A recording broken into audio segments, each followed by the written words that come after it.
got 4 children, 2 of which are on the autism spectrum. I have 12-year-old twins, one of which is on the spectrum, a 7-year-old who's also on the spectrum, and a 1.5-year-old daughter. And I was one of those kind of parents, my heart kind of sunk when my children were diagnosed. And this is something that I've really reflected on. And I really asked myself, why did my heart sink? And it was because of all of the misinformation that goes on with autism, right? Mm.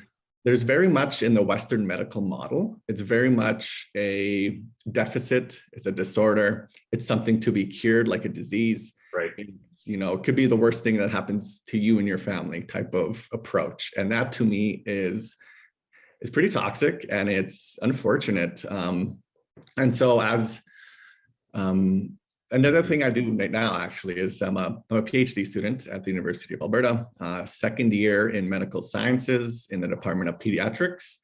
And my research really focuses on what does autism look like in First Nations communities, and what are the different approaches to autism that are different than the Western medical model. And so my research is really exploring and trying to redefine what autism, how we define autism, the disorder, the repetitive behaviors. There's the DMS-5 kind of a definition. And then there's our cultural definition. So in our communities, specifically the Plains Cree, we define autism as pitotetum. And essentially what that translates as is he or she thinks differently. And what I've noticed or what I've become aware of is that we are very accepting of those on the spectrum. It's not a disease. It's not something to be treated and like you turn this child into something else that they don't want to be. And I find there's a lot of acceptance, and unfortunately, the treatments or the therapies just aren't there in our communities. Muskogees is a community of about 16 to 18,000 people.